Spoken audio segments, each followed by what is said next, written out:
Hi, this is Kat, the ACT expert at Magoosh, and I'm recording this video from my home in Berkeley, California, because like many of you, I'm under government orders to stay close to home. So we're a few weeks in now to the coronavirus pandemic. In a lot of ways, we're in a shared struggle right now, and I hope you're not feeling alone. I hope you know that Magoosh is here to support you. We're a resource for students always, especially in times like these.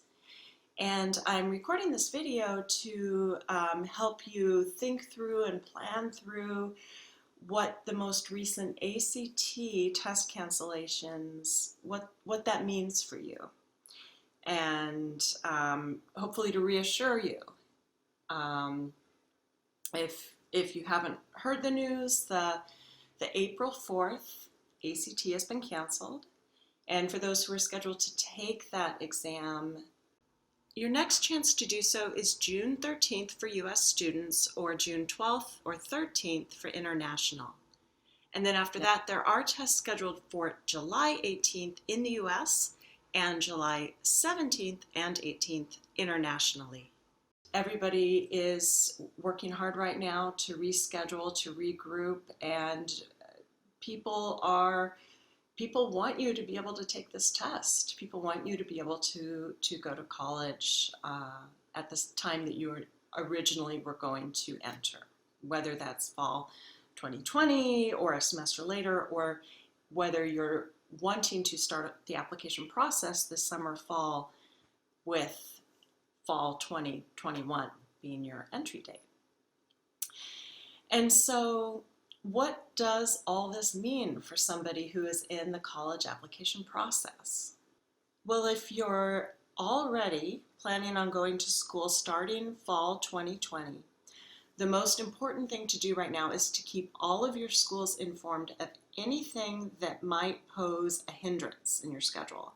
So for instance, if you're a high school senior and you know that your high school has opted for pass no pass classes this spring, make sure the colleges you're applying to know that.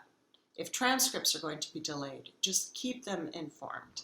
And I know that a lot of you are trying to do that right now and are frustrated because you're not getting responses from the colleges. Again, please try to be patient, because remember, they're trying to shut down the current semester. They're trying to get students out of the dorms. They're trying to figure out what the admission cycle is going to look like for this year and for the following year. So you might not be hearing back right away, but you should definitely keep your schools posted.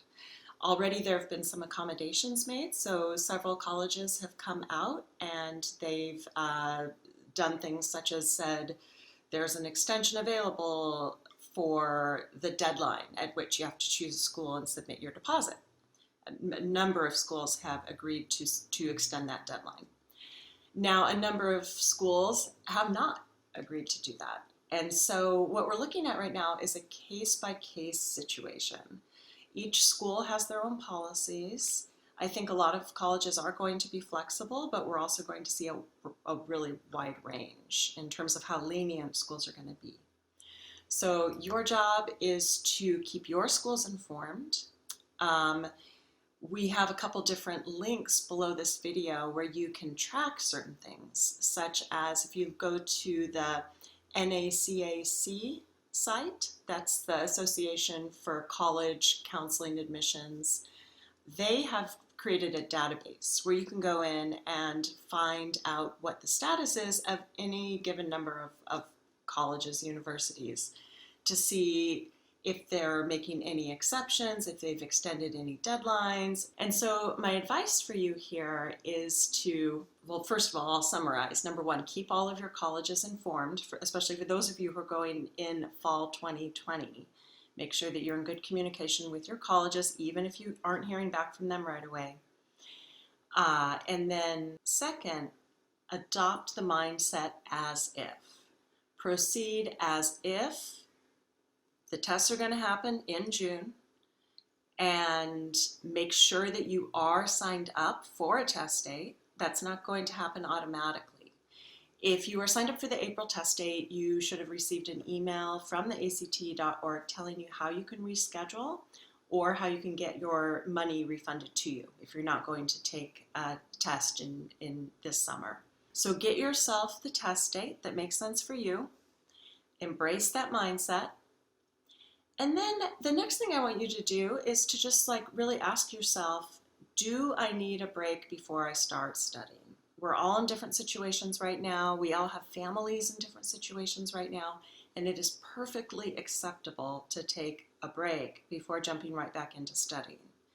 And for some of you, that might just be a couple days. Some of you might need a couple months. It really depends on your situation, your family's situation, where you are right now. Next piece of advice, ease in slowly. So if you haven't been studying and you get done watching this video and you're feeling all psyched to go, you're ready, you're like, yeah, this is just the hit I needed to get back into studying. Even if you're feeling that, go in slowly. And I'm a big fan of timers, and I recommend just going to kitchen timers, what I use, set the timer for 30 minutes, and in that period of time, just reacquaint yourself. Figure out where you were with your studying. And after that 30 minutes, don't dive back in right away. Take a little break, then go back for an hour.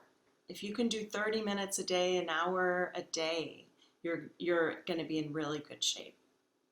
And I've linked some different resources down below. So a 2-month study schedule might be of interest to some of you. It kind of help you get your feet wet, get going again. ACT flashcards, I've linked those. Those are available to all students. So these are a free resource, whether or not you're a Magoosh student currently.